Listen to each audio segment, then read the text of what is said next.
Hoxe é un día de celebración, é o día da SLP. O ano pasado decidimos celebrar todos os anos o día da SLP, o día en que admitimos e toman pose novos académicos mas este ano son 15 anos de academia e precisábamos de facer un acto un bocadiño especial. Por iso acompáñame na mesa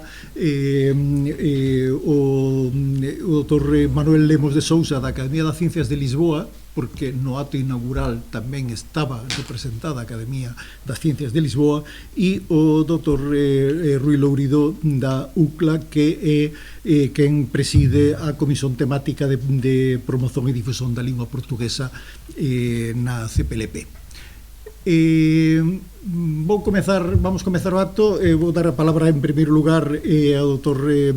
Manuel Lemos de Sousa para que nos dirixa o que considero máis oportuno para esta celebración.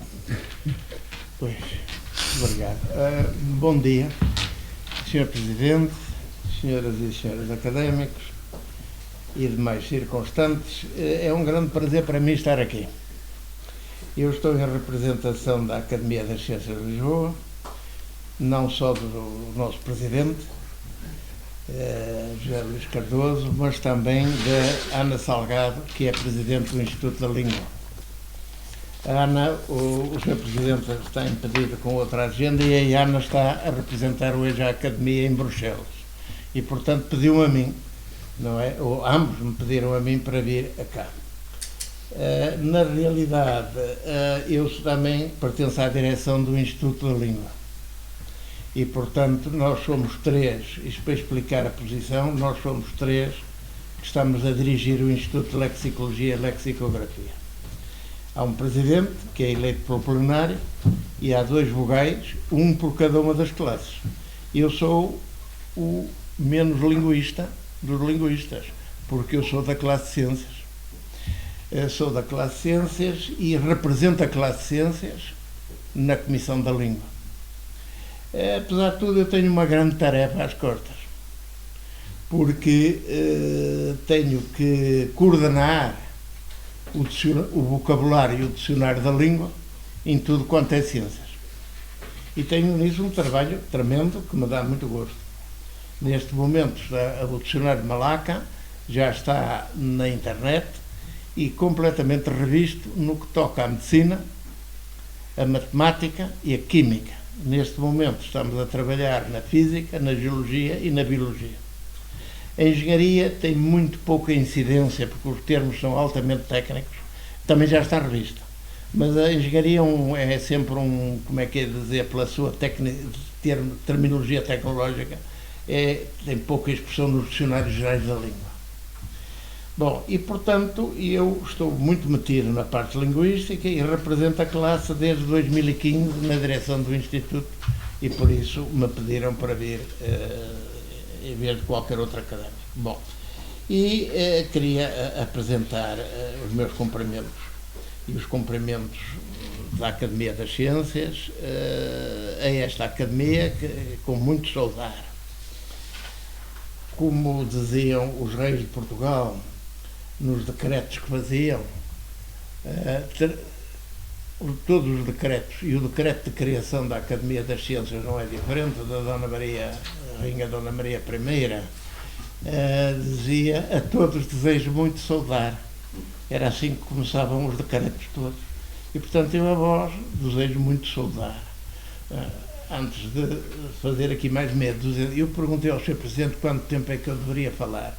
Se deveria ser um discurso tipo Fidel de Castro, pelo menos 3 horas. Pelo menos 3 horas. É o que eu costumo meter medo quando levo diapositivos comigo. Eu tenho aqui 300 diapositivos e tal, mas talvez só passe 50 e por aí fora. Mas aqui não. Eu gostava de fazer eram umas tantas considerações já aqui que estou. Eu sou geólogo de origem. E a minha carreira foi toda feita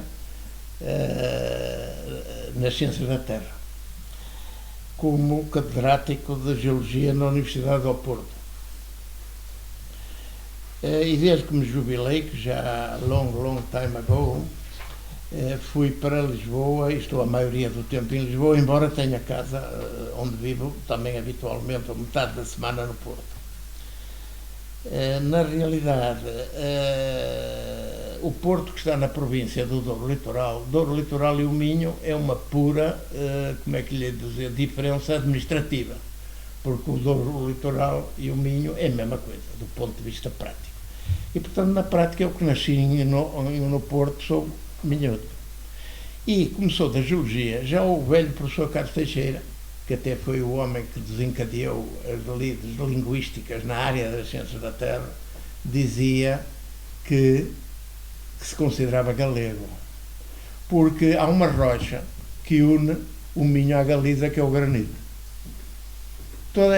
Estamos num território granítico.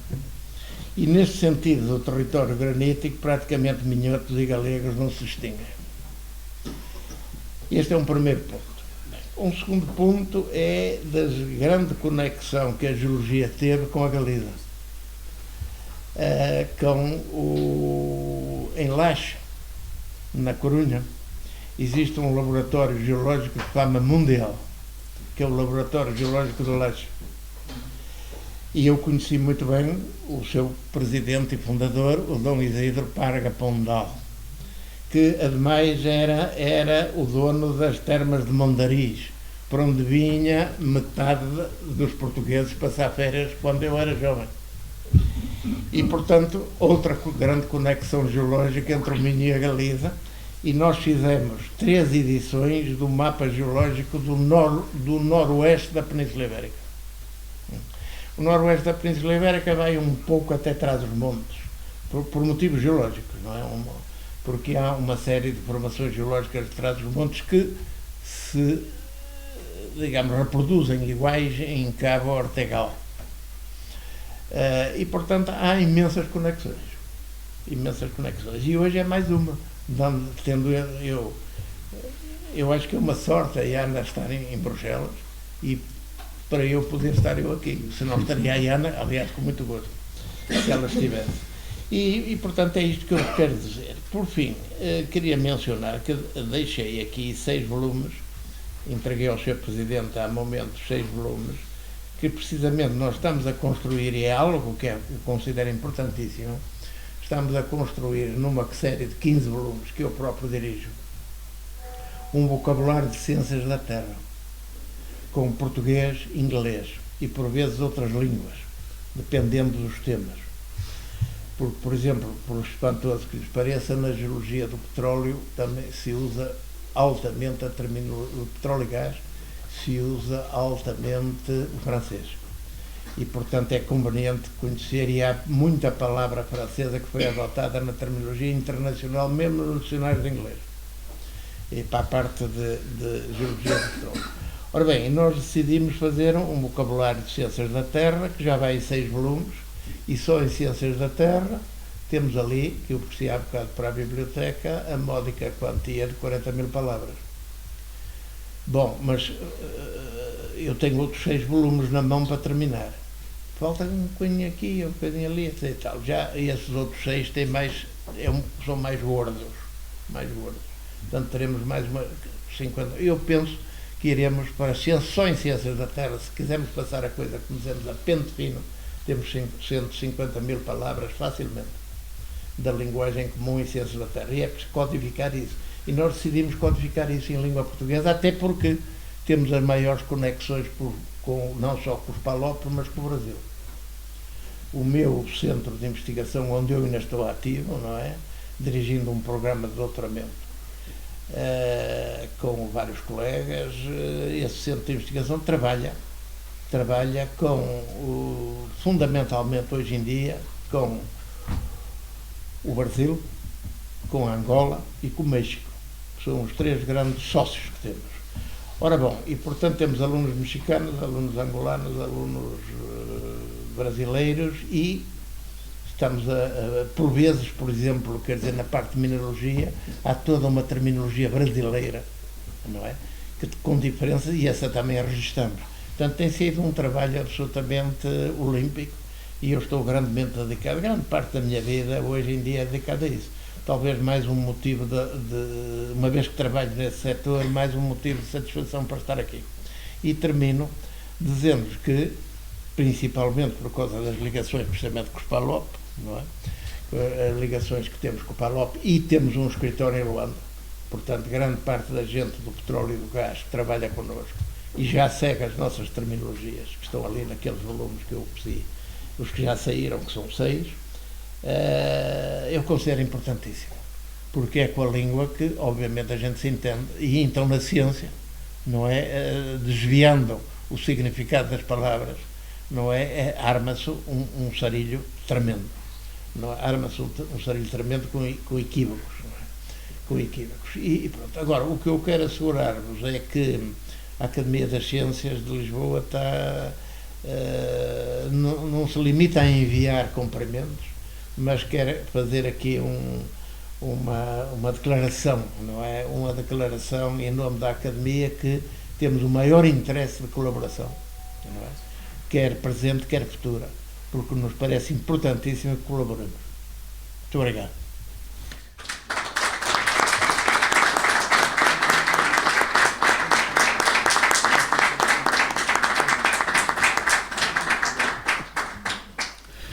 Muito obrigado, Dr. Manuel Lemos de Sousa, pelas súas palabras.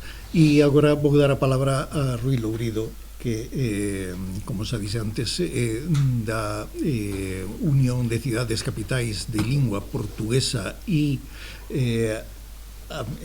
africanas, americanas e asiáticas, que é un motivo pelo cual a UCLA ten unha A no final e que normalmente non se pronuncia. Ben, a palestra. Muito obrigado.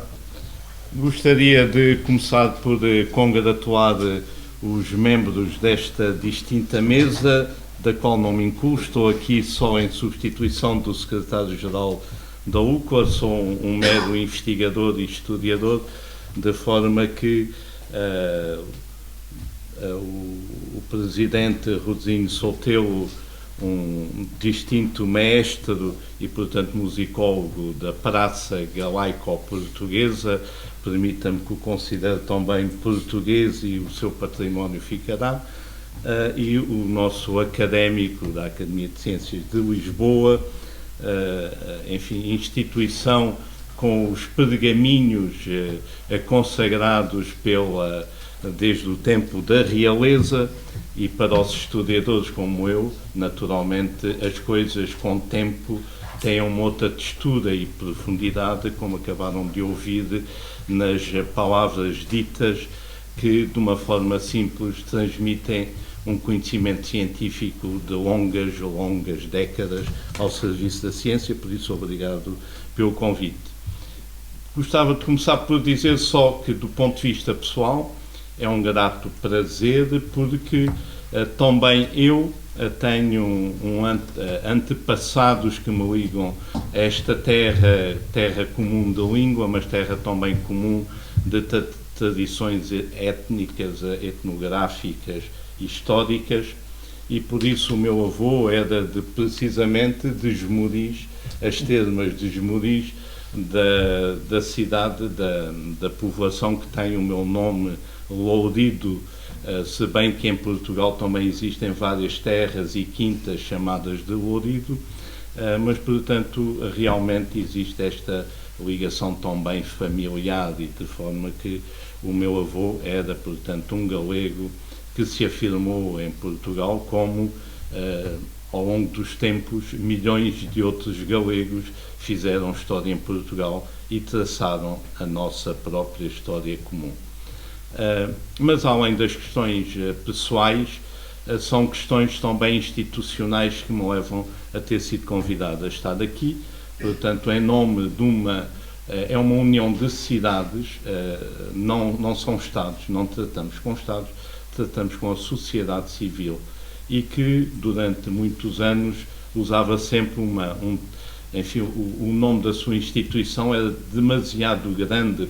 Eu, antes de ser da instituição, achava que era uma instituição estranha com um nome assim, que é União das Cidades Capitais Luso-Afro-Américo-Asiáticas. Isto era uma coisa dificílima de passar, portanto ficou as cidades capitais da língua portuguesa e as pessoas ficam todas admiradas. Então, mas vocês têm 60 cidades, há 60 capitais, não somos só 8 países, e na realidade começou com 8 países. Começou com os esforços, portanto, do Presidente da Câmara Municipal de Lisboa, em 1985.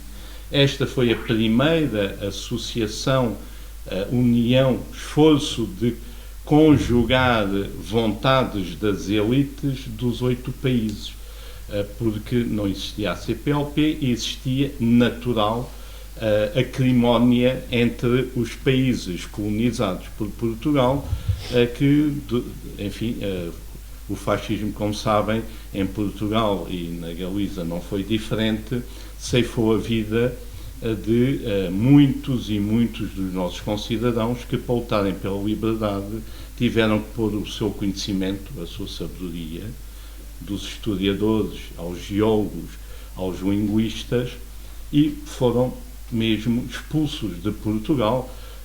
Muitos dos grandes académicos portugueses tiveram que ir para o Brasil para se socorrerem e poderem continuar a ministrar o seu conhecimento. E também grandes literatos foram proibidos, os livros eram proibidos, e havia a censura presente em todos os sítios. Um próprio jovem de 15 anos como eu, por pertencer a uma associação que eram proibidas nos liceus, foi preso e tinha o telefone sob escuta, para vocês verem o absurdo do que é o fascismo, que a juventude de hoje já não tem conhecimento dessa realidade, do fácil que é a ter uma opinião contrária às nossas elites, ainda que sejamos à mesma a informação manipulada pelos grupos de comunicação social, mas é totalmente diferente poder afirmar o que cada um entender no seu juízo que deveria ser a luta pela paz, a luta pela profundidade do conhecimento, do apoio aos professores, o privilegiar o Estado, a contratação de professores em vez das tecnologias modernas, como ontem discutimos, se bem que isso não são antagónicos. Há que realmente trazer a modernidade para as nossas escolas, mas sem professores não há conhecimento. Sem professores não há literatura. Sem professores do ensino primário não há uma juventude preparada para percepcionar a profundidade dos conhecimentos, sejam biólogos, sejam musicólogos, sejam históricos. E sem história, sem memória, não há futuro. Portanto, há que conseguir pressionar as elites para que pressionem, para que contratem cada vez mais professores, para que possamos ter poetas nas nossas escolas, a virem às escolas falar. Antigos antifascistas venham falar às escolas para que a memória não se perca. Virem musicólogos que possam até dizer que algumas das partituras foram proibidas por ridículo durante os regimes que nos precederam. E sem democracia não há a capacidade de aprofundar os conhecimentos onde cada um pretender fazê-lo. Então esta união de cidades, capitais da língua portuguesa, conseguiu criar a relação com estes países e durante 7 anos essa relação começou a crescer e os Estados começaram a dizer então mas se estes se reúnem, se têm relações com já mais do que 20 cidades, então os nossos Estados não temos capacidade de nos entender naquilo que é comum, uma história comum de 500 anos. E então surge a CPLP, 7 anos depois, felizmente surgiu. Felizmente que as academias, como a Academia Galega de Língua Portuguesa, também foi criada nestas sequências de procurar o que é comum e aprofundar o conhecimento, e sem literatura não há realmente a sensibilidade dos povos, e a sensibilidade dos povos vem, no fundo, da vida cotidiana dos nossos avós, das nossas mães, e essa vida comum é que provoca a poesia da língua e há que respeitar as formas diferentes de falar. O português é uma língua, tem origem na Galiza, por isso uma palavra de agradecimento aos povos que nesta Galícia, que também não é uma única, há muitas diferentes Galícias, e, portanto, obrigado aos galegos por serem a origem da nossa língua comum. E se repararem, às vezes a palavra lusofonia contém o luso, que viria a indicar que, enfim, tem origem nos Montes Hermínios, na Lusitânia, levanta alguns anticorpos em alguns países onde a guerra foi mais intensa, nomeadamente em Angola, mas também um pouco em Moçambique. Portanto, a lusofonia nem sempre é muito aceita. Portanto, nós dizemos a nossa língua comum, que também junta o galego, e dizemos isto porque o mais importante não são os nomes, se bem que em literatura e nos dicionários os nomes são essenciais para sabermos do que é que falamos, mas há que encontrar o sentimento comum aos povos, e esse sentimento é o futuro, é a história, não deixando a memória. E, portanto, muito obrigado pelo convite. Queria sinceramente agradecer o vosso esforço coletivo por aprofundar o conhecimento da língua portuguesa. Muito obrigado.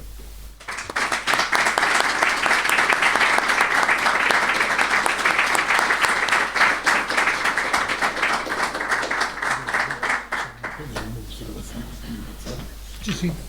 Bom, com licença do Sr. Presidente, eu só queria acrescentar uma coisa, é que eu também sou historiador. Os geólogos são todos historiadores, só que a nossa unidade de medida do tempo, é só para recordar, mínima é 1 milhão de anos. A nossa unidade de medida é 1 milhão de anos, em geologia. Mas também sou historiador, que às vezes ando no Carbonífero a 300 milhões de anos atrás, mas não tem problema nenhum. Permite-me só um elemento que é curioso, esta coisa de procurar a unidade para prosseguir objetivos comuns. É interessante porque a UPA foi criada em 85, portanto, antes da passagem de Macau para a administração chinesa. É um território desde sempre chinês. Os portugueses nunca ocuparam militarmente Macau, nunca foi um acordo, pagámos sempre o foro da terra, como se chamava, e é nos documentos dito, mas era, portanto, uma renda por estar em Macau até ao século XIX, o século quando surge a necessidade do Ocidente ocupar as terras, quer ou não, para explorar as reservas dessas terras. Daí, portanto, a guerra do ópio, que obrigava um outro país a ter que consumir ópio. Mas isto para dizer que Macau, ao ter esta relação tão subtil com a China, sempre de acordo pacífico com a China, vem a devolução de Macau à administração chinesa, e naturalmente um país não admite relações exteriores de províncias ou territórios. Portanto, havia que negociar, antes da entrega de Macau, então, e como é que é em relação à UCLA? A UCLA, enfim, é uma organização internacional. Macau não tem capacidade, assim como Hong Kong, não tem capacidade de relacionar com nenhuma outra terra. Mas nós, devido a esta boa relação com a China, conseguimos que ficasse na lei chinesa que Macau podia ter uma representação económica e comercial no estrangeiro. Portanto, manteve a delegação que tinha, passou-lhe a chamada Económica e Comercial, que era a missão de Macau em Lisboa, passou a chamar-se Delegação Económica e Comercial de Macau, e a autorização a que continue a ser uma das cidades fundadoras da UCLA. Portanto, esta coisa é interessante também a nível da expressão linguística, porque apesar de ser Delegação Económica e Comercial, ela tem uma representação em Bruxelas. Portanto, é o único território da China. A China, enfim, a segunda ou a primeira economia, se for não por per capita, mas por poder comparado de compra, a primeira economia do mundo desde 2017, mas essa China tem a língua portuguesa como língua oficial. É incrível, mas a língua portuguesa na lei, na Constituição chinesa, é uma língua oficial por 50 anos, e ao ouvir o vice-ministro este ano já a Portugal, parece que deixou levantada a possibilidade de a prorrogação de mais 50 anos a seguir este passado. Muito obrigado, peço desculpa. Muito bem, muito obrigado a ambos. Vou facer a ler o discurso que tiña preparado, que é un bocado o resumo dos 15 anos da Academia. Ben, excelentísimo señor académico Manuel Lemos de Sousa, excelentísimo señor Rui Lourido, director da Zona Cultural da UCLA e coordenador da Comisión Temática de Promoción e Difusión da Lingua Portuguesa dos Observadores Consultivos da CPLP, da cual pertence á Academia Galega. Excelentísimos académicos Paulo Fernández Mirás, Antía Cortizas e Yolanda Rodríguez Aldrei, que a continuación van a facer os seus as súas tomadas de pose. O caro académico Antonio Sil, que a quen corresponde facer o discurso de recepción, e por ese motivo comezamos este acto con atraso para dar tempo a que consiga chegar. É un pequeno problema, esperamos que este a punto de chegar. Confrades académicos, miñas señores e meus señores, sesan benvindos a esta Casa da Lingua Común, a Casa da Lusofonía, onde ten a sede esta institución que tal día como onten, 6 de outubro de há 15 anos, 2008, facía o seu acto inaugural. E facíao no Centro Galego de Arte Contemporánea desta capital, con a participación de unha representación institucional do goberno autónomo, na persoa de Xoán Pérez de Lema, con os profesores Xoán Malaca Casteleiro e Artur Anselmo da Academia das Ciencias de Lisboa, Evanildo Bechara da Academia Brasileira de Letras, o profesor Carlos Reis, reitor da Universidade Aberta, o presidente da nosa Academia, Xosé Martiño Montero a Santalla, unha representación africana na persoa do escritor mozambicano Xoán Graveiriña e a moderación da mesa pelo secretario da Academia, Ángelo Cristóbal. Nesa solemne ocasión, o noso primeiro presidente, Martiño Montero, apresentaba a institución e a intención de marcar un rumo de clara orientación lusófona e de defensa e promoción da lingua portuguesa. Durante os anos seguintes, un conxunto de realizacións certifican esa orientación e parecen ser suficientes para justificar e ou legitimar a súa criación. No terreno editorial van 14 edicións do boletín, incluindo este último que acaba de sair, que corresponde a 2021. Levamos sempre un atraso de un par de anos. Podemos tamén referir o seguinte: a publicación da colección Clásicos da Galiza, que foron 10 volumes, o vocabulario ortográfico da Galiza con 140.000 entradas, organizado pelo noso académico recentemente falecido Carlos Durán, a quen hoxe renderemos homenaxe disponibilizando, e que ese vocabulario está disponível gratuitamente na net. A organización de seminarios de lexicoloxía nos anos 2010, 2011 e 2012 publicados en vídeo. As 3 conferencias sobre lingua portuguesa organizadas en colaboración con a Comisión Temática de Promoción e Difusión da Lingua Portuguesa dos Observadores Consultivos da CPLP nos anos 2019, 2021 e 2023 que se realizou onten. A colaboración con as xornadas galego-portuguesas de Pitoén das Unias no Concello de Montalegre, que va pela 11ª edición consecutiva. Os encontros de mulleres da lusofonía. A edición de DVDs incluindo a práctica totalidade das actividades públicas por nós organizadas, como tamén a divulgación de diversos tipos de actos públicos divulgados na internet. A Biblioteca Fontenla, integrada quase na totalidade por 10.000 volumes de doazón da doazón Fontenla, catalogada integralmente e que se pode consultar e está disponível na web.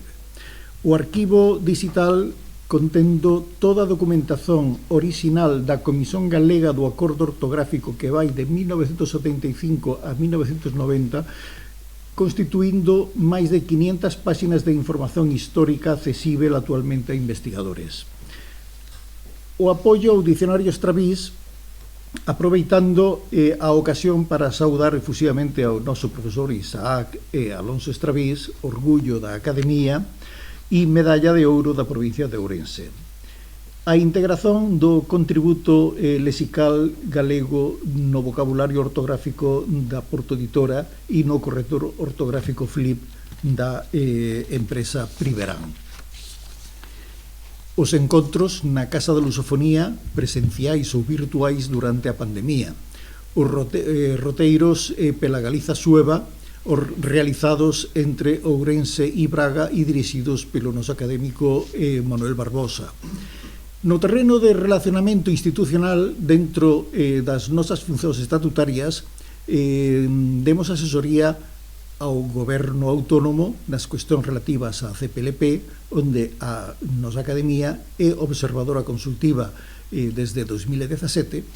Realizamos tamén sesións no ámbito diplomático para promover a candidatura da Galiza á CPLP, que en 2019 pasou a ser a candidatura do Reino de España. Interviemos tamén na elaboración e negociación da Lei 1/2014 para o aproveitamento da lingua portuguesa e vínculos con a lusofonía, chamada Lei Paz Andrade, e insistindo na súa aplicación, porque depois de 10 anos non se desenvolveu moito, cabe citar tamén a asinatura de 29 parcerías con institucións académicas e culturais de Europa, América e África.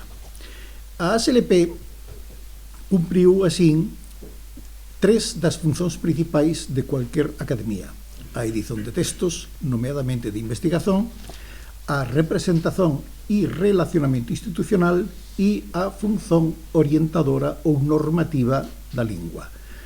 Mais, a través dos usos nas súas publicacións do que nunha gramática con tal título, tarefa que foi considerada prematura até ao momento.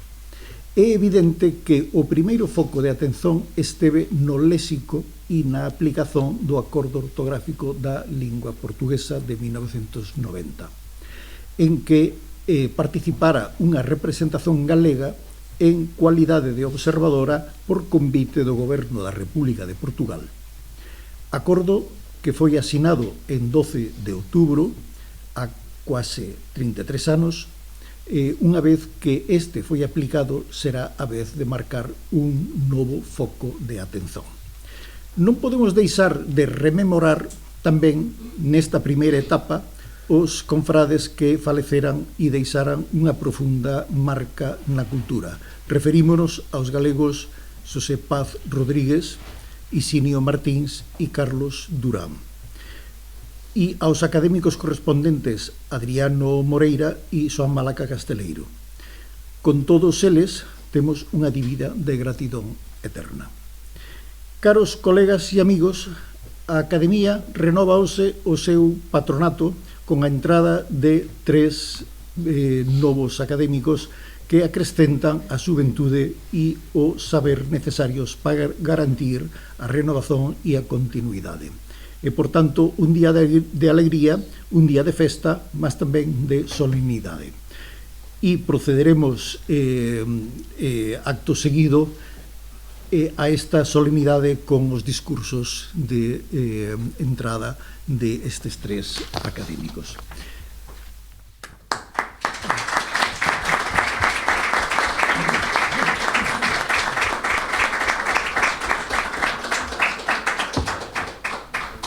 Ben, agora facemos unha brevísima pausa para mudar a mesa e continuamos con os discursos de entrada.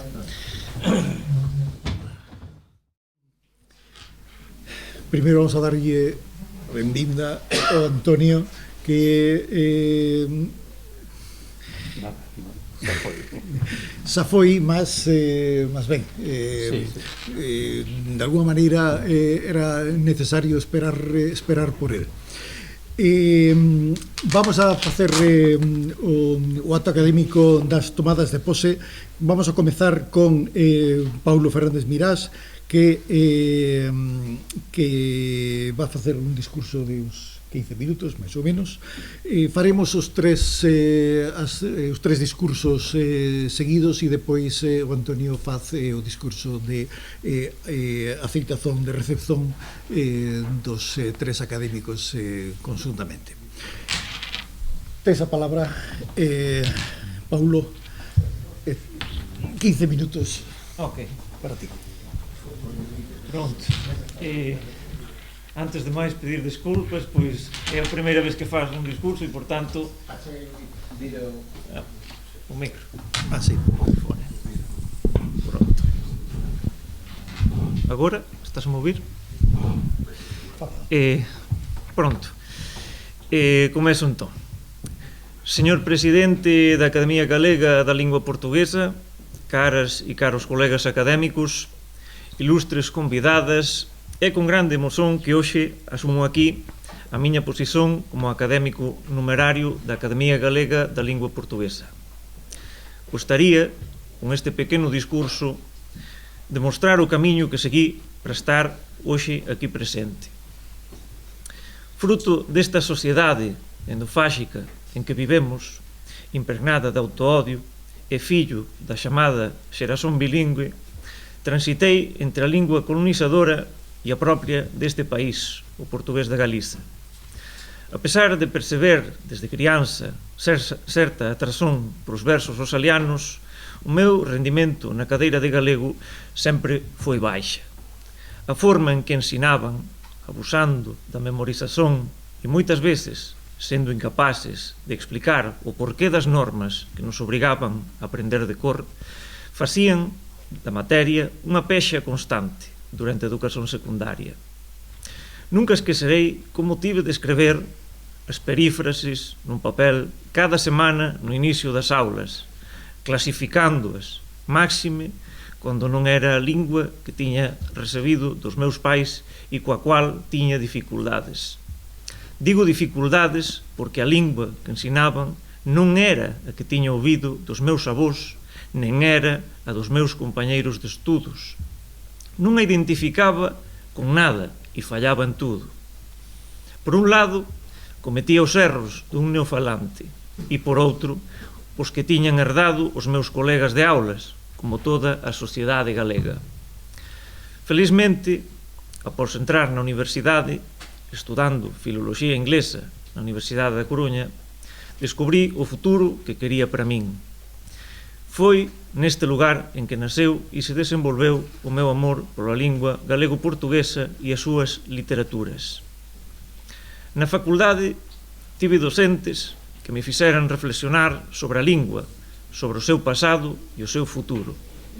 É por iso que, para alén de tomar a decisión de mudar de lingua, decidí completar a miña formación académica cursando filoloxía galego-portuguesa.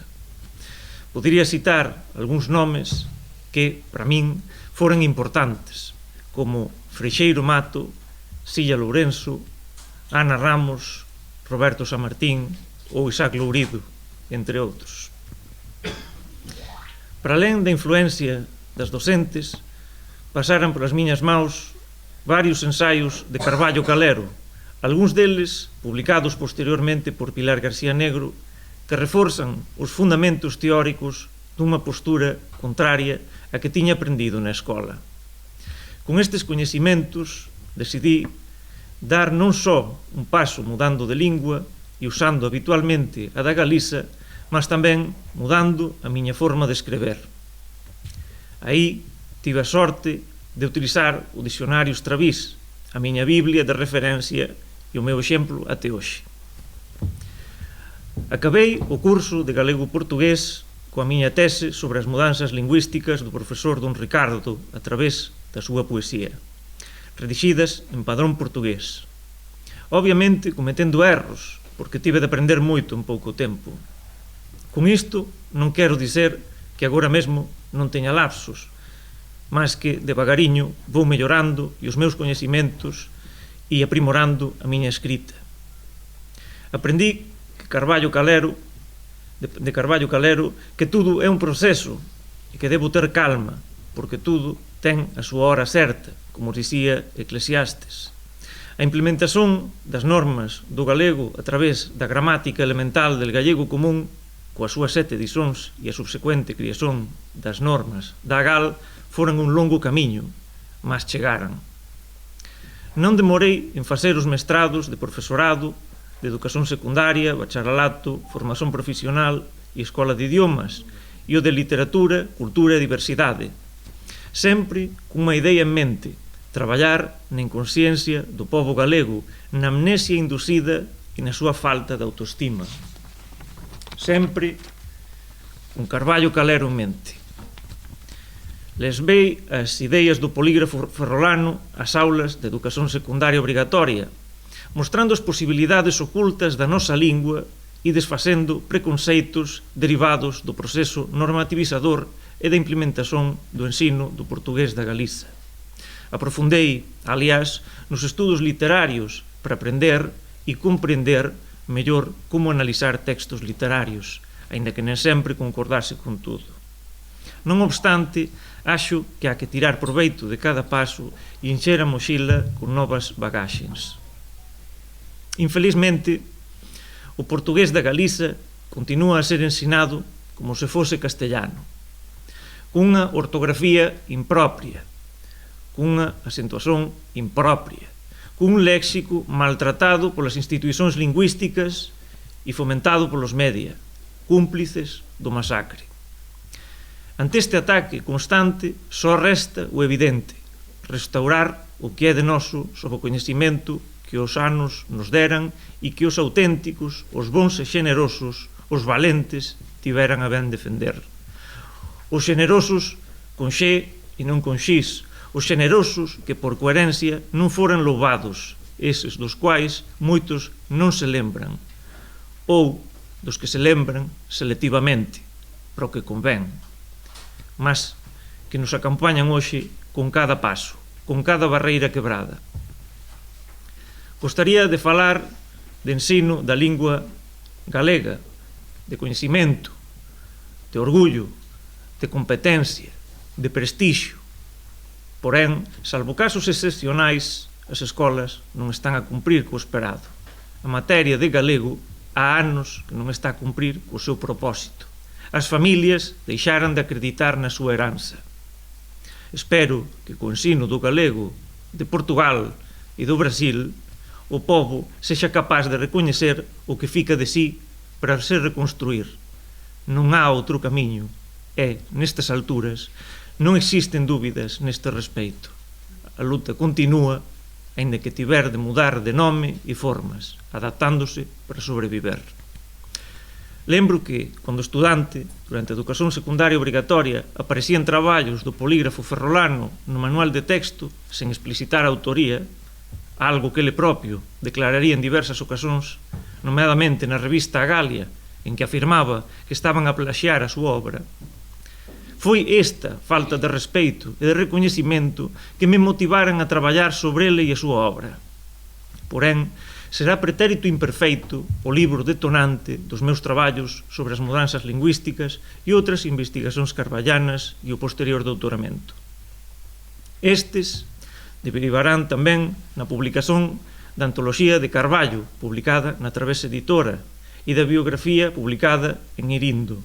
Alén do máis, tamén dediquei un tempo a buscar e catalogar os versos doutro poeta ferrolano, Guerra da Cal, que tamén viran a luz en forma de antoloxía na editora A Través.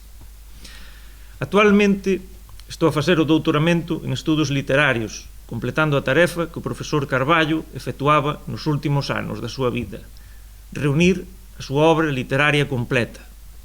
No meu caso, facendo coa súa obra poética en galego.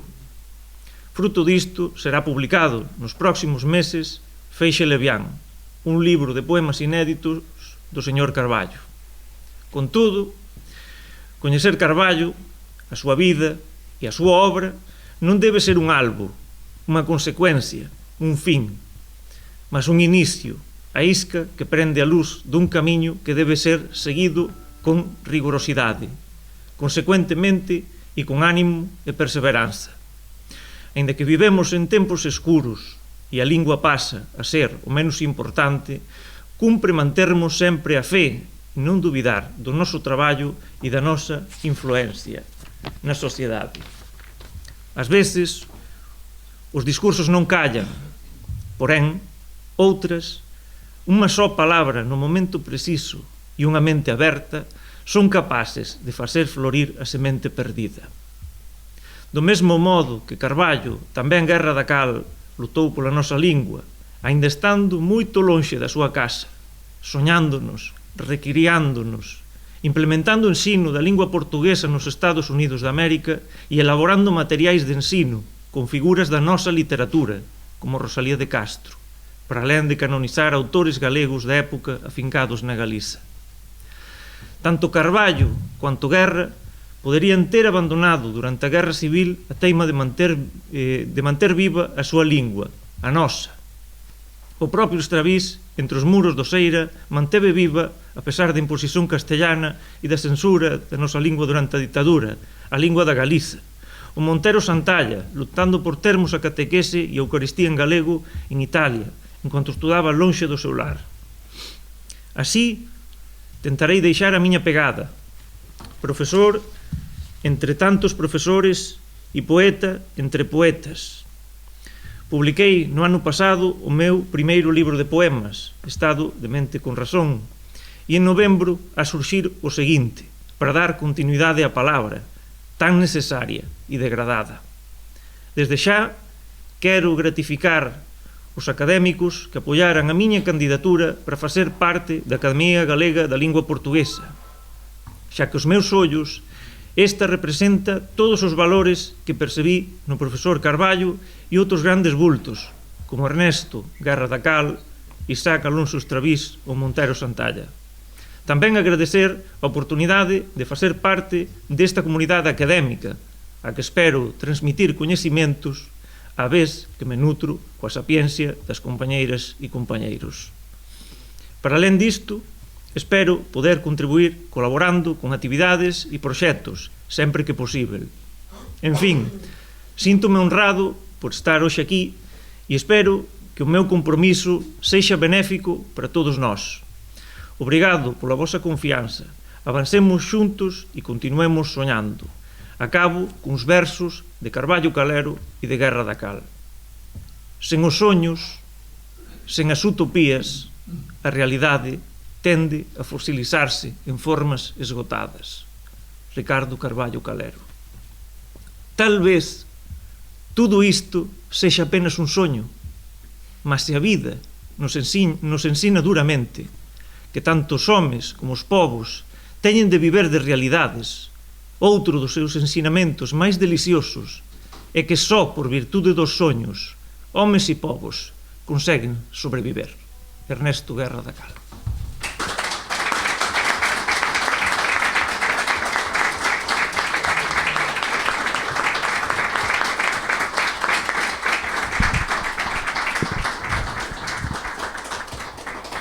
Moito obrigado, Paulo, e benvindo a esta Camiña dos Soños.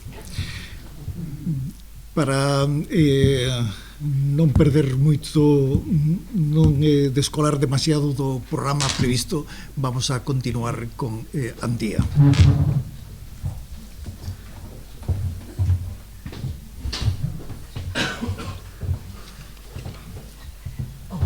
Bon día, penso que non preciso microfone, non? Sí. De momento non preciso microfone. Sí, para gravar, vale, moi ben.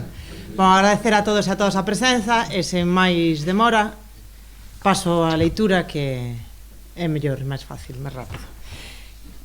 In media res, así é como entramos e estamos algunhas nas persoas nas historias das nosas vidas. Deixáronos aquí sen nos teren preservado as orixens, un inicio. Colocáranos no medio dun cliffhanger en toda regra, queréndonos, aínda, precipitar cara a un final tráxico, que ben podería culminar con un suicidio ou até un harakiri. Mas deixaremos, pelo menos por enquanto, os grandes dramas de lado. E como hoxe estamos aquí na Academia Galega de Lingua Portuguesa, vou facer honor a ese nome e con a vosa licenza, e porque sí, porque me gosta, porque me peta, e quero, e dame a gaña, porque me sai de dentro, vou continuar a leitura no meu tão adorado ritmo e sotaque lisboeta. Quem me conhece sabe que sou pouco dada aos atos protocolares e às cerimónias. Sou mais de espeluncas, de tralha, de quincalharias e mais de mediocridades comuns e populares que fazem coisas no dia a dia, do que de elites escolhidas que criam estudos sisudos para a prosperidade. Aliás, nestas lides corre-se o perigo de as pompas e as circunstâncias mudarem, como os ventos, como mudam os tempos e as vontades, podendo ficar depois apenas um amargo sabor de falsa sumptuosidade e, eventualmente, se houver algo de sorte ou excelência, algumas saudades dos bons velhos tempos já passados. Não é a minha moldura. Os atos institucionais e protocolares não são do meu gosto nem da minha opinião. Porém, aqui estou, com pouco esplendor e, com certeza, com menos glória ainda. Seja como for, costuma ser mais agradável uma bijuteria virar joia do que uma joia virar bijuteria. E não posso mais do que agradecer esta oportunidade. Por isso, embora este cenário não seja bem a minha praia, aqui estou, porque há que estar.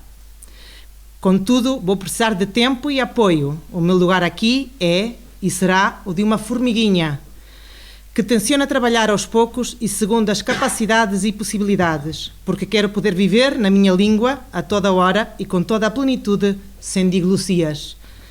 Porque quero recuperar os jargões extirpados das nossas línguas e, utopicamente e romanticamente falando, quero ver a minha filha forte e segura para poder ainda vir a viver em galego na sua terra. Também me puxa certa reparação e retratação histórica, numa espécie de desforra, fera ferida, por aquelas pessoas que no seu dia a dia foram silenciadas, desfolhadas e até degoladas, por serem quem eram e falarem, pensarem e sentirem o que não era mandatório para o projeto da supranação em construção. Questão de equidades vitais, de ressarcimento, de tentar minimamente curar as dores mais profundas com o autoconhecimento e o autocuidado. Portanto, insisto, sou pouco académica, mas já em criança fiquei agarrada à língua portuguesa e nunca mais a larguei. Esta teimosia acho que veio por idiosincrasia, por ser tufado, por educação e por paixão nos inícios, ao que se lhe foi somando ao longo do tempo um pouquinho de razão, um fio de vocação, uma picada de investigação e um cheirinho de percepção. Suponho que essa predileção pela língua portuguesa na Galiza, no seu geral e particular, foi o que fez com que acabasse hoje aqui. Portanto, aqui estou, com vontade de escapar e com a síndrome da impostora à flor da pele, tentando autorratificar-me. Não posso. Não tenho justificação nem autovalidação. Só tenho alguns propósitos, vontades e muita birra por socialmente me terem tirado um dos traços vitais que mais denotam normalidade na vida de uma pessoa. Tudo carece de sentido e deixa de ser normal quando és assinalada, apontada e julgada dia sim e dia também por usares a tua ferramenta mais inata e natural, a tua língua materna. E nada é normal, nem banal, porque quando deixas de poder usar a tua língua materna, a língua deixa de ser uma língua natural. Passa primeiro à língua de casa e aos poucos, como já não é natural, começa a esvaecer e deixa de ser uma língua viva. Neste ponto estamos. Não quero que subamos o próximo degrau até chegarmos a ser língua morta. Mas, excusatio non petita, preciso tempo. Tempo para que a criatura que na atualidade me ocupa a maior parte das minhas horas e, sobretudo, a atenção e esforços dos meus, já agora cada vez mais em extinção e declínio, neurónios, cresça um pouco e me permita ir realizando coisas produtivas que devolvam a dignidade, a naturalidade e a legitimidade perdida à língua neste nosso território. Isto é para o que pretendo estar e ficar aqui. E Como já o título deste discurso indica, que não mencionei, o meu maior interesse e preocupação vital e também laboral é precisamente esse, que esta língua nossa volte a ser do comum, que se normalize de novo como língua materna e natural que deveria ter continuado a ser e que deixe de ser e estar diminuída e recolhida na nossa sociedade e nos nossos dias a dias. Como ia começar a explicar, o meu caso com a língua portuguesa começa quando, por sorte e por relativa necessidade familiar, nos inícios dos anos 90, essa, na altura, família numerosa, emigra para Lisboa. Foi a partir daí que esta nossa língua portuguesa passou a ser uma das razões da minha existência, desde que com 9 anos, num já longínquo 1991, cheguei a uma linda velha onde as primeiras bandas punk da capital começavam a ressoar.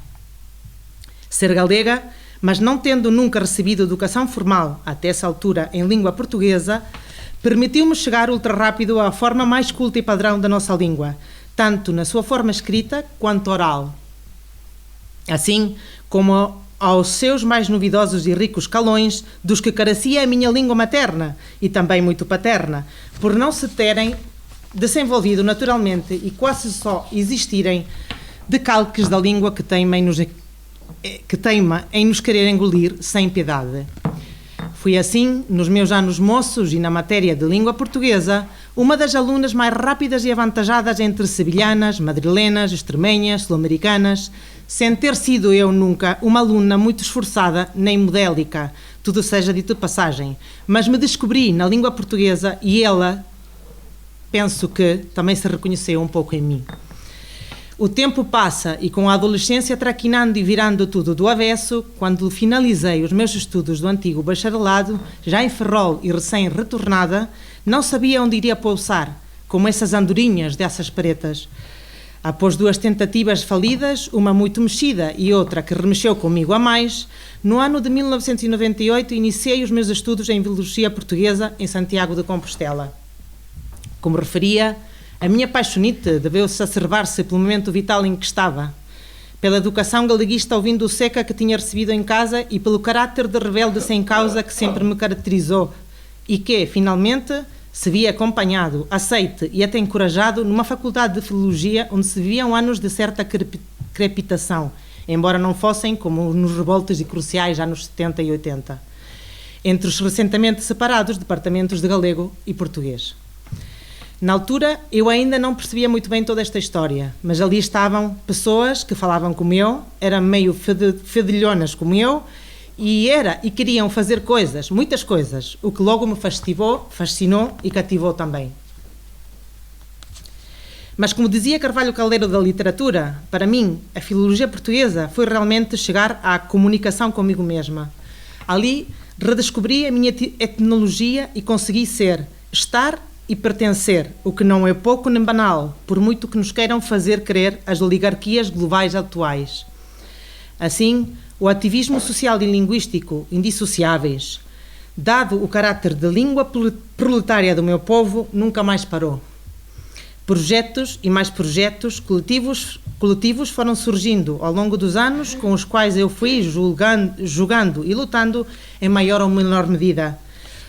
Ou simplesmente fui olhando, aprendendo e apreendendo de tudo e mais alguma coisa. Fundações artábrias, MDLs, assembleias de língua, Agires, Novas da Galiça, Cacas da Vaca, Filispinas, Becos da Língua, Sementes, até hoje, que quero pôr aqui em valor mais uma nova iniciativa, Brincarmos, que nasce como legado e em honor a esse momento histórico que está a resgatar o companheiro também filólogo e premiado escritor Marcos Abalde, quando 2 sindicalistas, Lugris Freire e Rodrigo Sanz, num já longínquo 4 de outubro de 1908, ousaram usar a língua galega por primeira vez em público.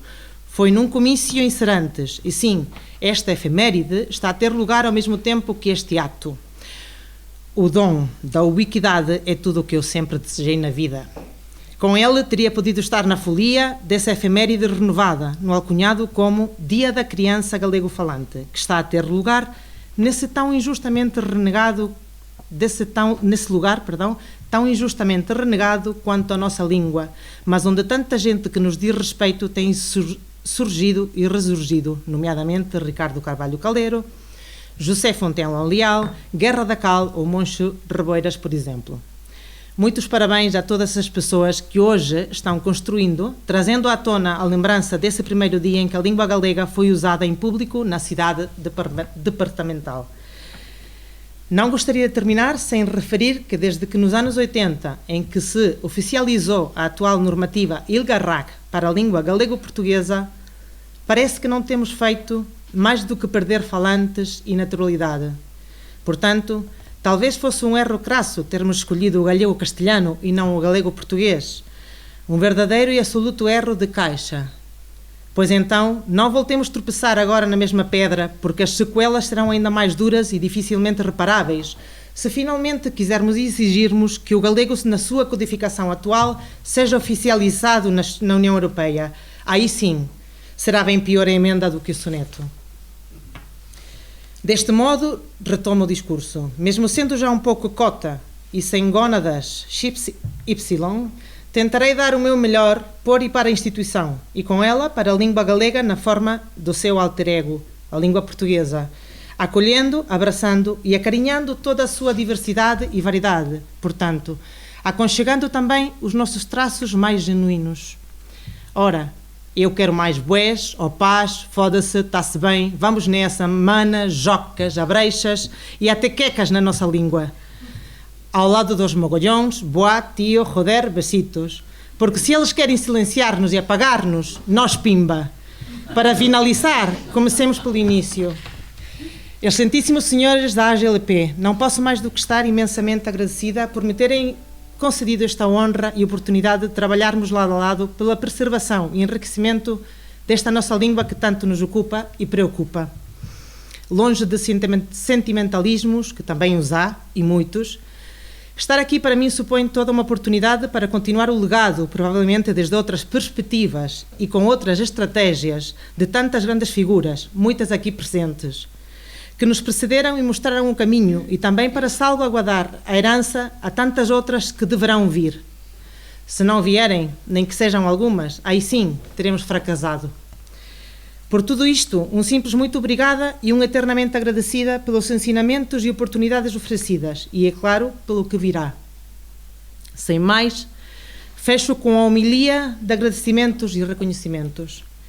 Por Andreia, por Alberto, que foi a prova empírica mais veraz e pura de que sim, que somos o mesmo, embora teimem em dizer-nos que não.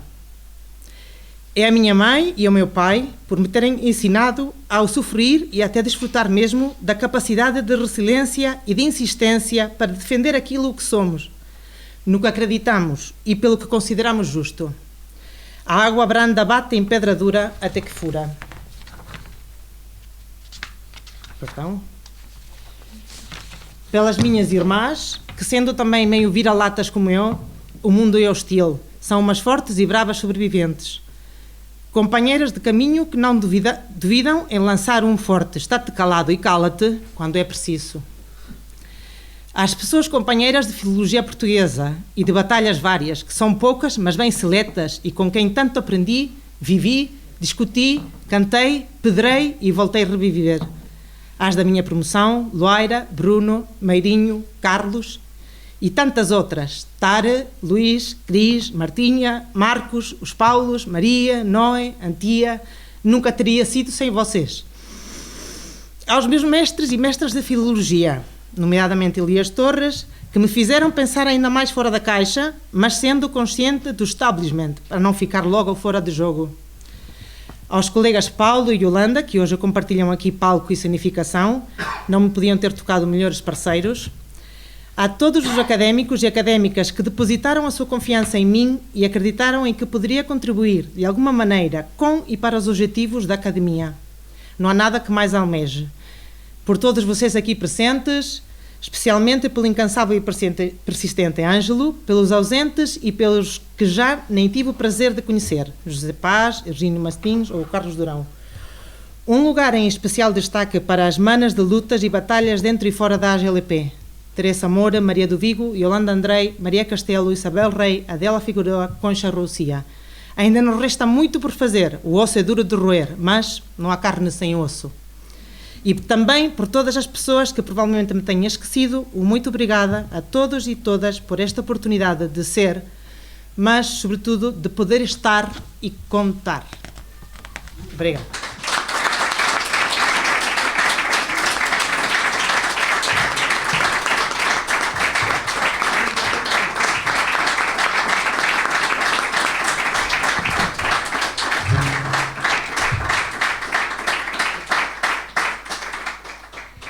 Moito obrigado, Antía, e que sexas benvinda a esta academia que, como tú sabes, dadas as circunstancias, tamén é unha academia fora da caixa.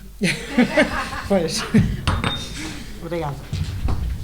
Damos a palabra agora a Yolanda para que faza o seu discurso de tomada de pose.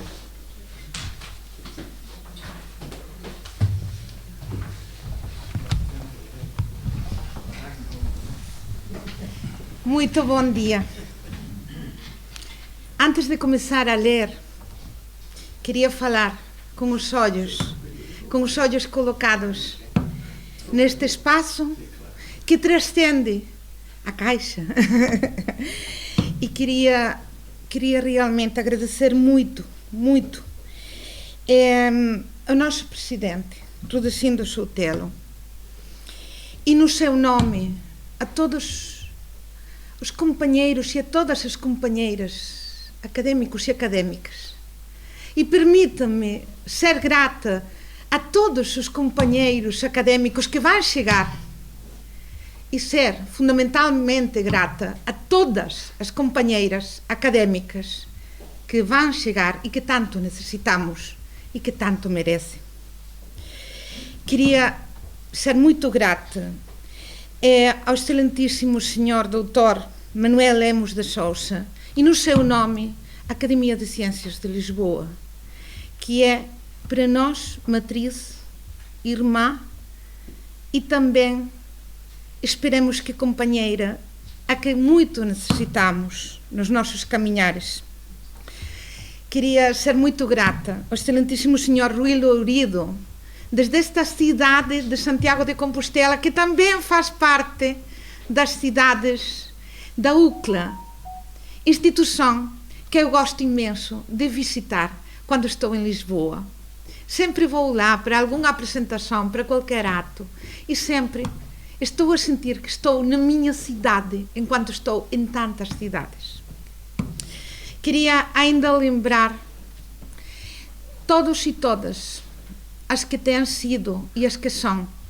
Não quero dizer nomes, porque realmente muitas pessoas que aqui estão sabem, certamente, que fazem parte da minha trajetória vital e do meu amor intenso, e que sem eles e sem elas não poderia continuar. Mas queria saudar no passado o nome de uma pessoa que mereceria tanto estar cá.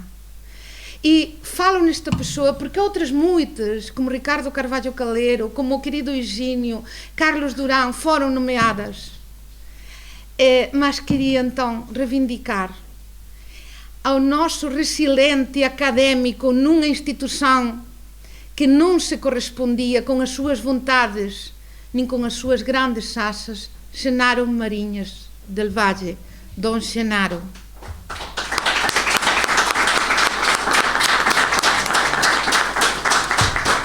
Se de alguma maneira acredito que o mundo dos vivos e dos mortos pode comunicar-se, é porque sei que Dom Genaro está aqui conosco. E queria saudar o futuro de tantos e tantas que vão chegar, acredito. Mas permitam-me, sinaladamente, reivindicar este futuro no nome das minhas professoras e dos meus professores e das minhas acolhedoras no doutoramento de estudos medievais da Universidade Nova e da Universidade Aberta de Lisboa. Da Universidade Nova de Lisboa e da Universidade Aberta Portuguesa. E, fundamentalmente, nos olhares úmidos, felizes dos meus estudantes, das minhas estudantes galegas de língua portuguesa. Dito isto, não vou falar na minha história, enquanto falo nela, vou falar no direito a ser língua. Qual é a dimensão de um ramo? Qual é essa dimensão para o bosque? Qual para a árvore? Qual para a folha? Qual para a célula? Qual é a dimensão de uma língua? Qual para a humanidade? Qual para as pessoas que com ela exprimem pensamentos, afetos, saberes? Qual para o seu povo original? Qual para cada falante? Qual para as próprias palavras que integram? E ainda, quais são os direitos que tem um bosque? Que direitos tem uma árvore? E que direitos tem uma célula? Existem direitos inerentes aos seres vivos, existem direitos relativos às produções dos seres vivos. Que é um ser vivo e que é um direito. Lynn Margulis e James Lovelock colocaram hipóteses complexas sobre a entidade da vida e dos sistemas. Aberto o conceito de entidade, abre-se também a questão dos direitos aplicados ao planeta, às criaturas que são próprias dele, aos seres humanos e mesmo às criações e configurações das suas sociedades. Assim, o Pacto Internacional dos Direitos Económicos, Sociais e Culturais da Assembleia Geral das Nações Unidas, em vigor desde o 3 de janeiro de 1976, ou a Carta Africana dos Direitos Humanos e dos Povos, vigorada a 21 de outubro de 1986, focam a questão relativa aos direitos nas sociedades, na economia, como convivência com o meio, e nos povos, isto é, nas organizações e produções coletivas dos seres humanos, espécie animada e animal que convivem na Terra com o próprio planeta e com mais criaturas. É claro que somos mulheres e homens, porém, necessitamos romper com uma visão antropocêntrica e individualista dos direitos, na aparente contradição de fazê-lo desde a própria humanidade, desde nós, por nós, com as nossas características ligadas também, e não apenas, ao raciocínio, mas colocando-nos em posicionamentos que respeitem e amem o mundo que nos foi dado, o cosmos ao que lançamos lixo, o planeta que não dignificamos, os outros seres vivos que pensamos inferiores e mesmo as pessoas que nos acompanham, acompanham e acompanharão na sua diversidade, no seu espaço e no seu tempo. Não estou a perder o fio do discurso, de um discurso que pretende tratar sobre a língua e ainda concretamente sobre a nossa língua. Estou a colocar as línguas e a nossa, portanto, num contexto criativo e colaborativo de convívio entre pessoas que conformaram um povo e também que fazem parte de um espaço no que se alimentam, do que gozam, no que moram e no que experimentam e com o que se relacionam. E ainda estou a colocar as línguas numa viagem temporal na que nascem, na que se transformam, na que se encontram, na que colaboram e lutam, na que amam e criam e também na que abusam e matam, na que se nutrem e na que crescem. As línguas como produto e sistema, isto é, as línguas também como entidades, mesmo como sistemas entrópicos, enquanto códigos ricos, com grande poder das combinatórias, é um bom nutrido vocabulário, segundo a teoria da informação criada por Claude Shannon, e da associação do conceito de entropia associado aos processos comunicativos por parte de Norbert Wiener. As línguas naturais, como sistemas informativos ricos, não são fruto da casualidade, não são fruto de um experimento, nem de uma engenharia limitada, mas de um engenho criado ao longo de um tempo extenso por parte de uma comunidade humana ligada a umas condições ambientais, sociais, a um imaginário, a uma ética e a umas atividades de convívio com o médio. rejeitar uma língua, perturbá-la, confundi-la, contaminá-la, substituí-la, menorizá-la, esquecê-la, mesmo matá-la ou deixar que morra, significa esquecer e assassinar o trabalho transversal de uma comunidade que implicou uma grande quantidade de energia, de vontade e de sabedoria associada à construção particular e perfeitamente adaptada a uma realidade comunal, uma modelação dessa gramática universal que Noam Chomsky enunciou. De respeitar uma língua é faltar a uma ética consensualizada por parte das facedoras e dos facedores das palavras e da forma de organizá-las num organismo dinâmico que tem direitos próprios. Direitos sobre os que refletir, mas fundamentalmente direitos que respeitar. Do mesmo jeito que Vandana Shiva teorizou sobre a jurisprudência da terra e sobre a democracia da terra nascida da inclusão, a diversidade e a responsabilidade das comunidades locais, do mesmo jeito que a Declaração do Rio sobre Ambiente e Desenvolvimento de 1992, que reconheceu a natureza integral e interdependente da terra como a nossa casa, e do mesmo jeito que reivindicamos o direito do ambiente de forma complementar, temos que reivindicar os direitos da língua. É fazê-lo desde documentos como a Declaração Universal dos Direitos Linguísticos da Unesco e do PEN Club e de outras organizações internacionais de 1986, mas também desde o direito dos direitos pactuados pelas pessoas, pelas comunidades, pelos povos. As línguas do planeta Terra nasceram do convívio, no equilíbrio das vivências humanas com a natureza, e nasceram desde o respeito e a equidade com as pessoas para descrever, relatar, informar e habitar um espaço de ideias, relacionamentos, afetos e sobrevivências. A felicidade humana não pode ser entendida sem a justiça, sem o respeito às pessoas, ao gênero das pessoas, às crenças das pessoas, à identidade sexual e não apenas à dignidade das pessoas, à equidade e também não sem o respeito à natureza. Por isso, a consciência do bosque e a da língua confluem, e por isso os bosques têm voz e as línguas são bosques de palavras. Vou contar uma história que muito de perto fala desde o meu coração para os vossos, uma história de bosques e de palavras.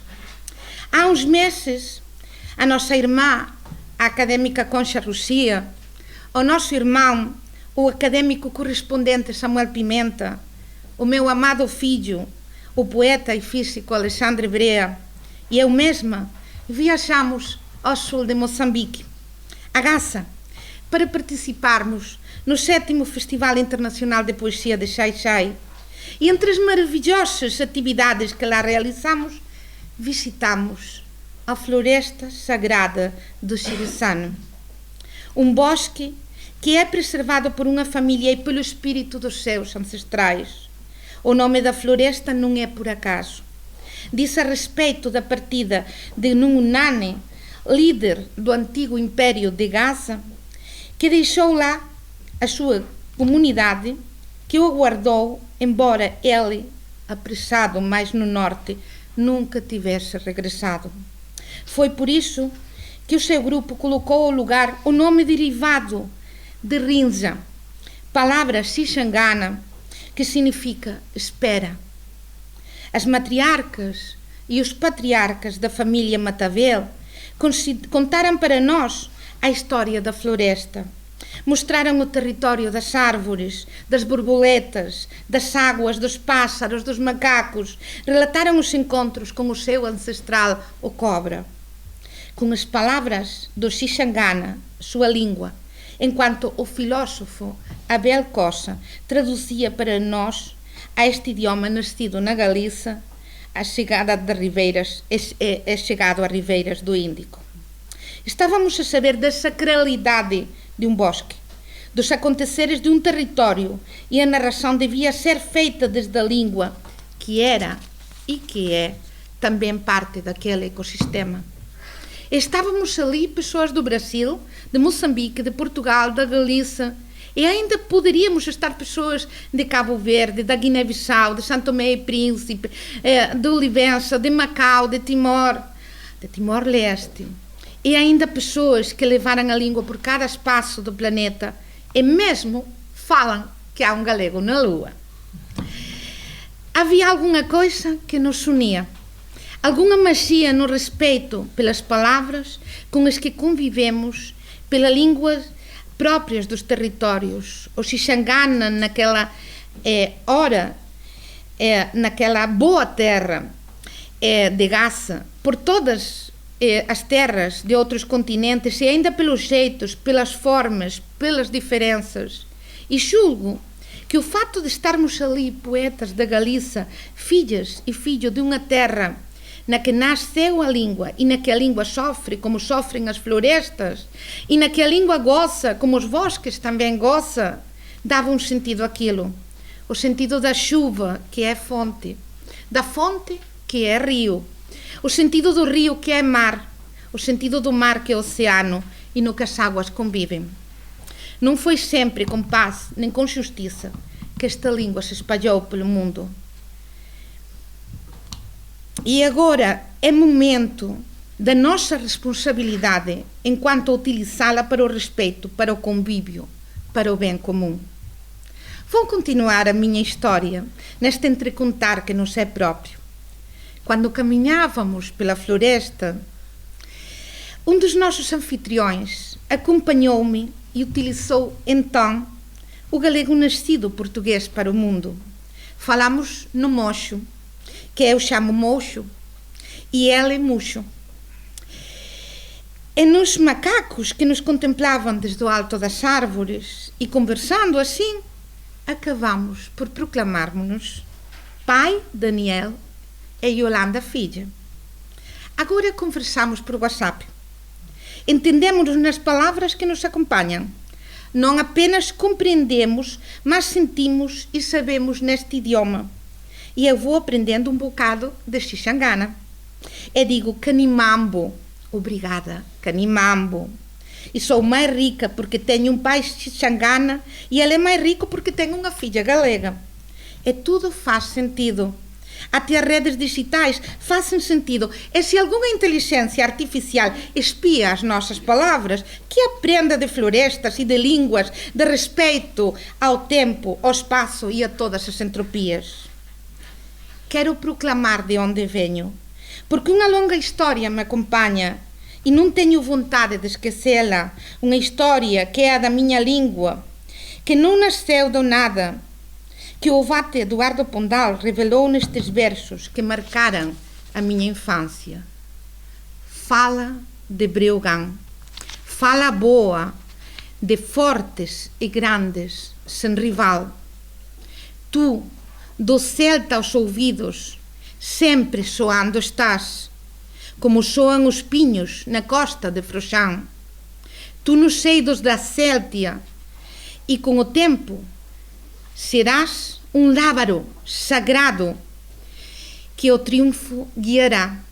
Fala nobre, harmoniosa, fala de Breogán.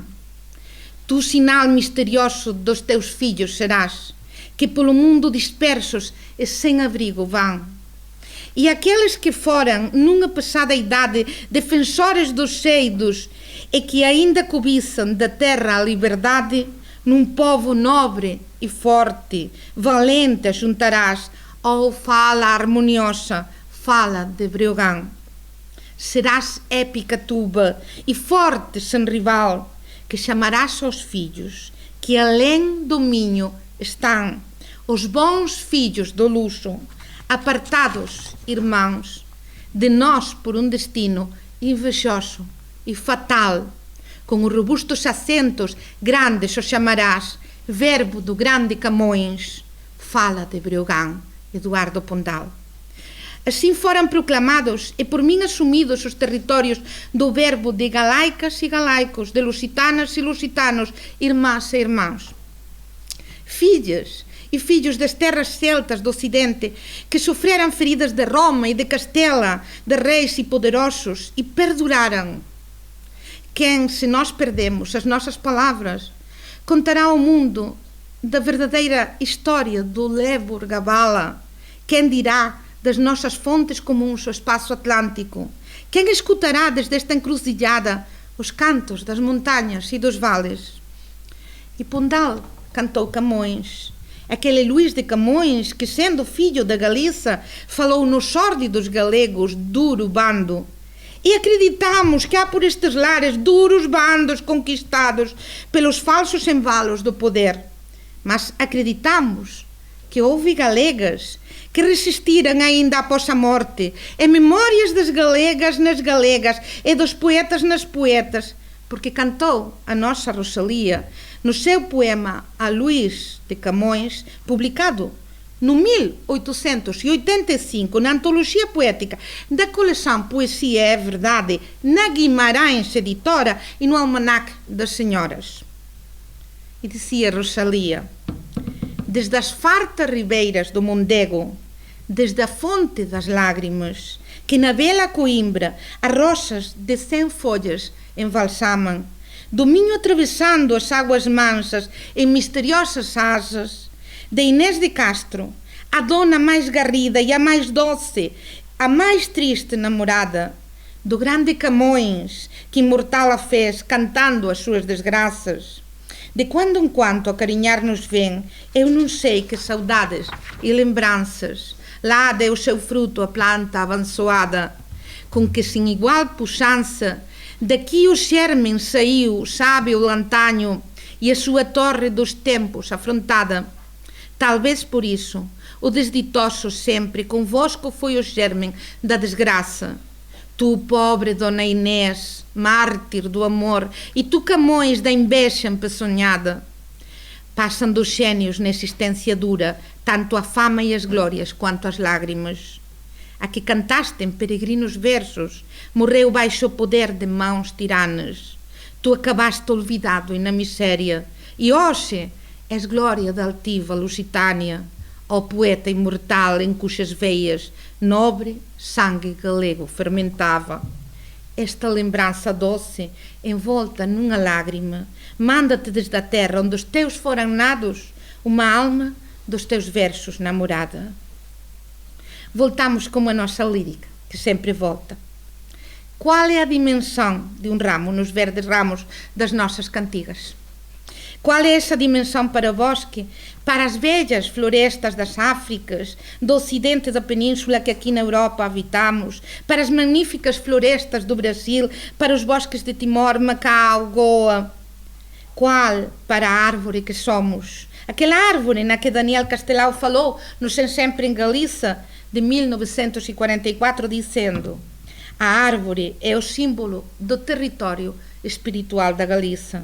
A árvore é um engado dos olhos pela sua formosura e uma delícia dos ouvidos, porque nela cantam os pássaros. É uma arroladora do espírito, porque nas suas polas conta o vento. A árvore dá a fruta, que é um manjar composto pelo mesmo Criador para a regalia do nosso paladar, o derradeiro bem que ficou do paraíso perdido.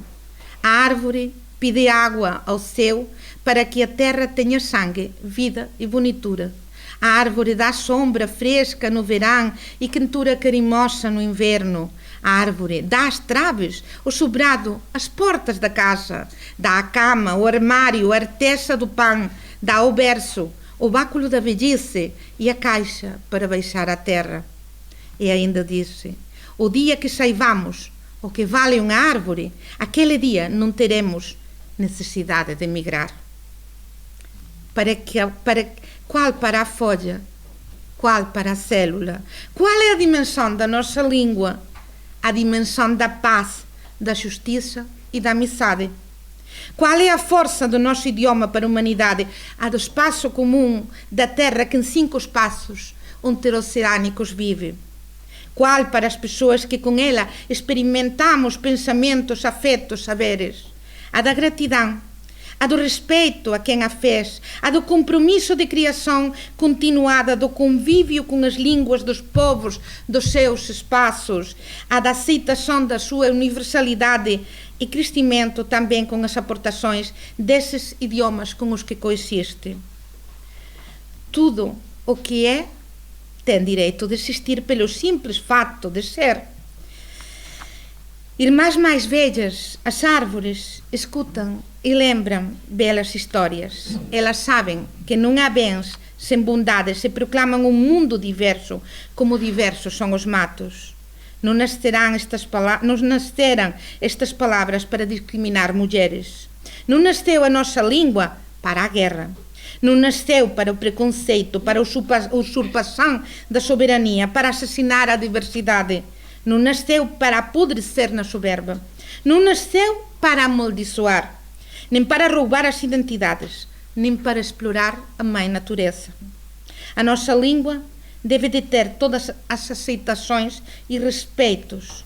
A sua terra-mãe, a Galiza, deve ser integrada em todas as instituições, embora as palavras nascidas na bella Cáltia não sejam lusófonas, porque essas instituições como tal a reconheçam. São porque nelas sentimos em comum o meu pai Daniel de Gaça, a minha vizinha Isabel de Ardilheiro, no Vale do Pico Sacro, na Galiza, a minha vizinha Irene do Telheiro de São Vicente, em Lisboa, porque com elas cantava a minha avó Mamã Carmen, porque nelas aprendo de Marisol de São Cibrão, a mãe do meu companheiro, porque nelas criei, amei aos meus filhos, o Alexandre Grande, o Alexandre Pequeno, de ancestrais guaranis e raiz galega, porque nela brinquei e brinco com a minha filha querida, porque nelas e nelas brindo a minha amizade, companheiras e companheiros. Unidos estão os nossos destinos com os destinos da terra, os direitos das construções magníficas com os nossos direitos, e não há construção maior que um idioma, nem espaço mais sagrado que uma floresta. Por isso digo, rincha e espero. Muito obrigada.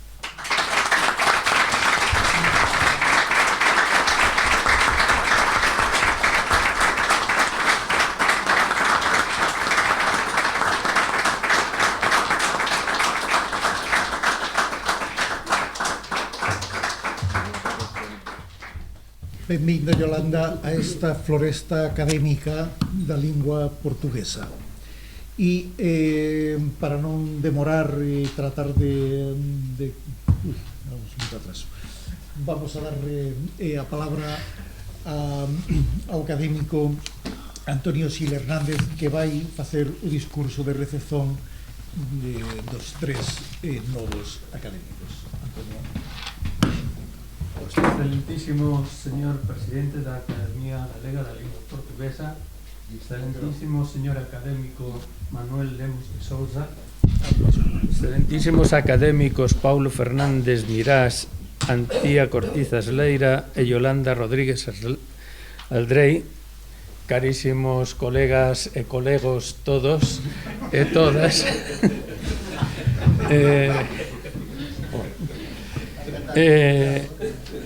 eu con isto xa debería calar.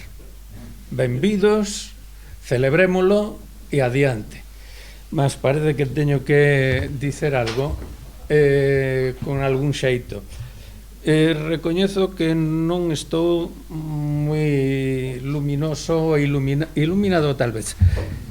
Despois do accidente que tiven, en que debín perder o sentido e non por culpa da anestesia un cuarto de hora, 20 minutos, de maneira que por un lado teño que recoñecer que non vin ningunha luz nese espazo, mas por outro lado recoñezo que continuo de vez en vez así con certas non dores, mas así como que se me vai o pensamento.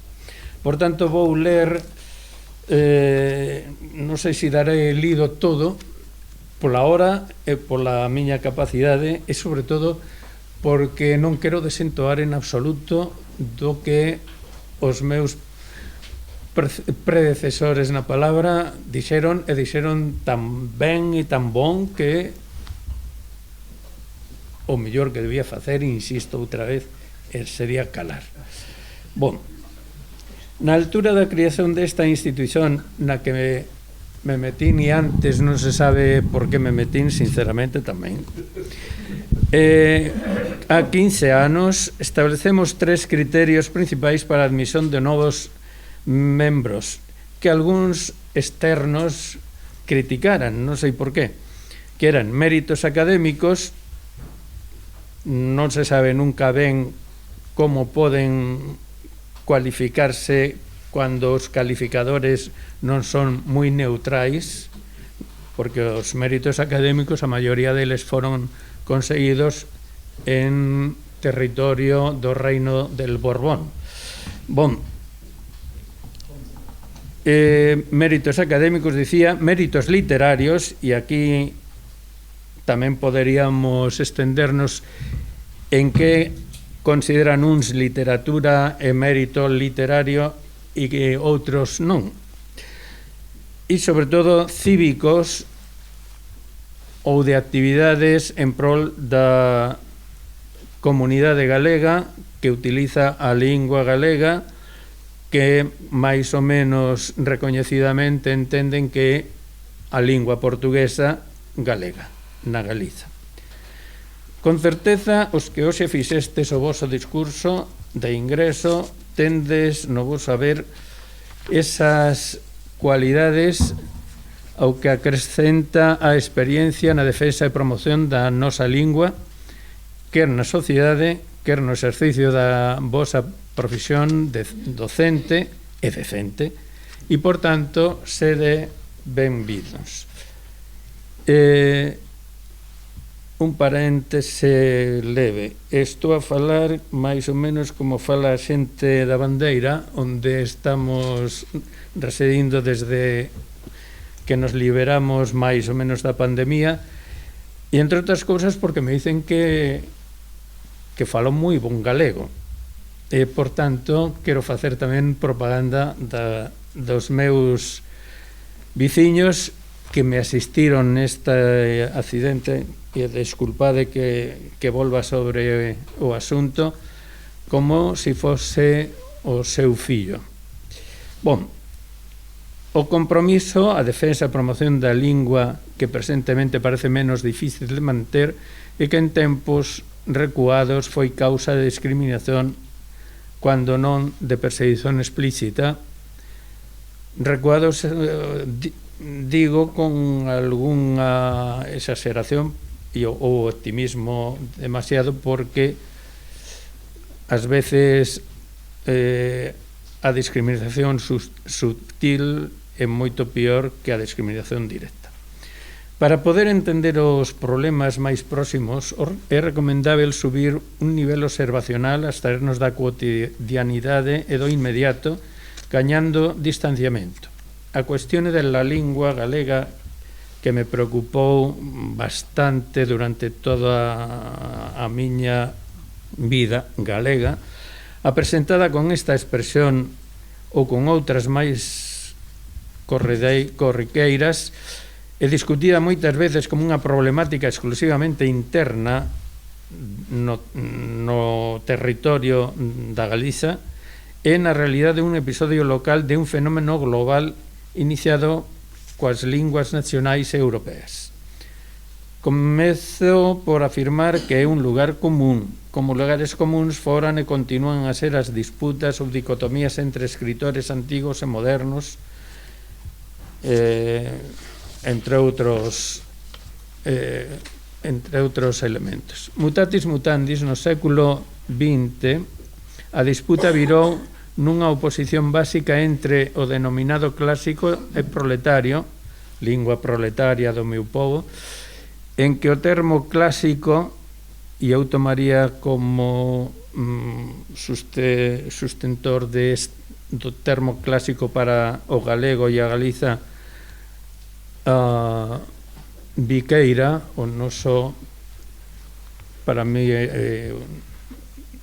quizá o máis entendido, que mellor analizou a situación da Galiza no seu tempo. Morreu no 24, estamos a punto do centenario da súa morte, e creo que merecería a pena dedicarlle bastante atención tanto ao Viqueira, que escreveu en galego, como ao Viqueira, que escreveu en castellano. Bon, continúa. Nunha distinción entre oralidade, variável por natureza, e lingua escrita, que representa a estabilidade e a continuidade histórica da lingua. Por outro lado, o termo proletario, que nada ten a ver coa vertente sindicalista, representaría unha ruptura co pasado, a innovación e o relativismo, a valorización da fala popular e espontánea, elevando con o pasar do tempo algunhas disciplinas menores da lingüística, como a dialectoloxía, ao rango do saber especializado e, finalmente, materia curricular universitaria. E aquí podería estenderme en lembranzas de os meus compañeiros, colegas de estudos, que agora están máis ou menos fruindo de institucións como a Real Academia Galega ou o Consello da Cultura Galega, e cos quais poderíamos, non sei se eles se prestarían a discutir estes termos, dado que eles, nalgúna maneira, están por la banda da proletarización da lingua, eu penso no peor sentido da palabra, e nos procuramos a dignificación da lingua, que entendemos que é a mesma, a pesar de que sistemáticamente uns dicen que xa o galego non ten nada a ver co portugués. E non obstante, están en institucións portuguesas, curiosamente, na CPLP. Bom, caros e caras académicas, preocuparnos só con salvar os nosos problemas sen ter en conta o que acontece no noso entorno é unha tentativa temeraria e probablemente orientada ao fracaso. A historia comparada debería ter un espazo e un tempo de dedicación entre as nosas tarefas. Con certeza que non há dous casos idénticos, mas sin há casos semellantes. Observamos recentemente como a Unión Europea pretende ampliar as súas fronteiras coa incorporación de novos países como os da antiga Xugoslavia. Isto tras de novo a oportunidade de discutir e repensar o conceito de unidades e diversidade, da unidade e diversidade das linguas. O que há poucas décadas era denominado serbo-croata pode acabar verténdose en 4 linguas: croata, serbio, montenegrino e bosnio, o que parece polo menos unha explicación, o que merece, disculpen, polo menos unha explicación, algunha reflexión pormenorizada.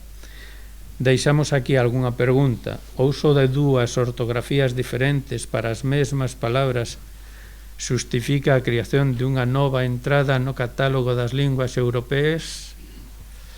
Debe a lingüística aceitar criterios exclusivamente políticos neste terreno sen cualquier outro fundamento que unha decisión de un parlamento que opta por facer unha xestión diverxente?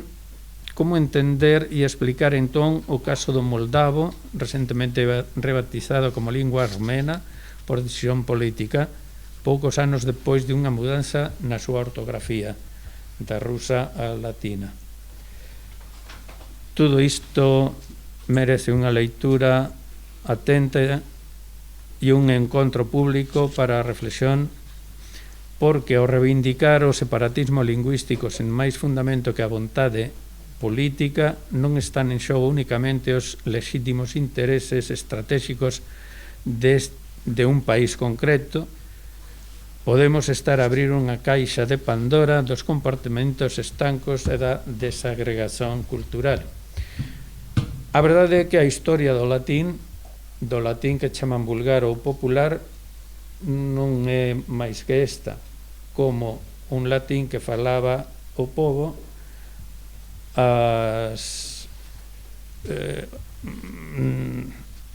os notáveis correspondentes daquela no occidente gregos elevaron ese latín popular a imitación do latín clásico a linguas diferentes. Bom, isto estudou no e está publicado por o noso amigo Arasil e que foi publicado pola Asociación da Amizade de Galicia Portugal, as linguas europeas e o latín.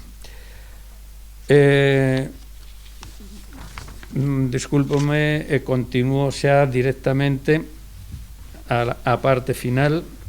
Miñas señoras, meus señores, se fose posible un exercicio de translación temporal, mesmo por medio da inteligencia artificial de algunha outra fórmula exequível, probablemente teríamos aquí sentados na primeira fila, e xa antes se me adiantaron outros,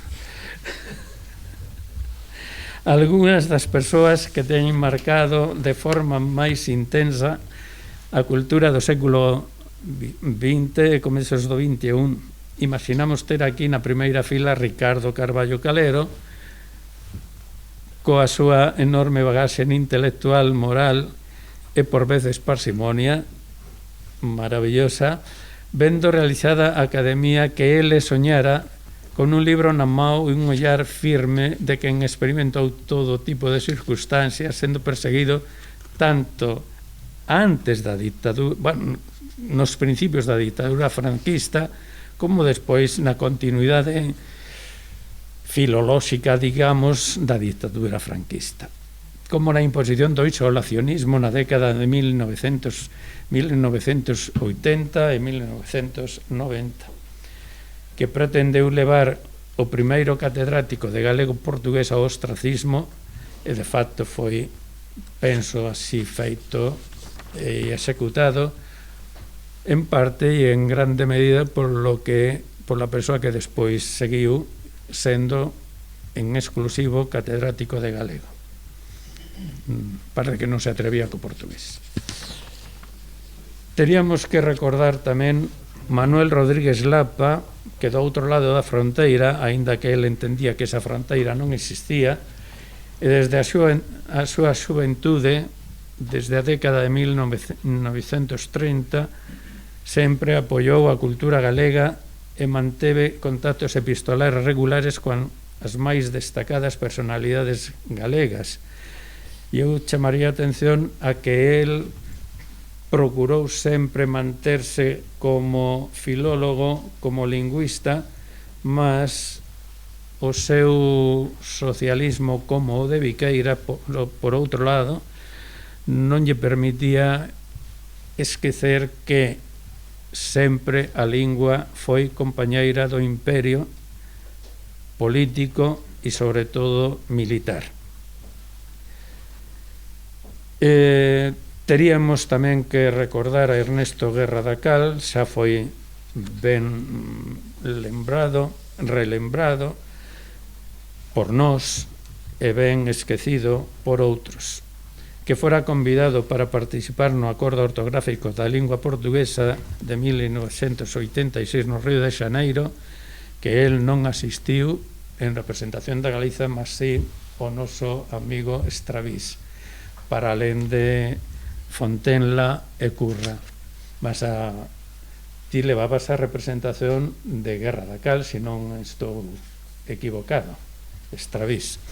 Bom, tamén veríamos, e eu en particular, don Xenaro Mariñas del Valle, con quen de vez en vez ia parolar na súa casa.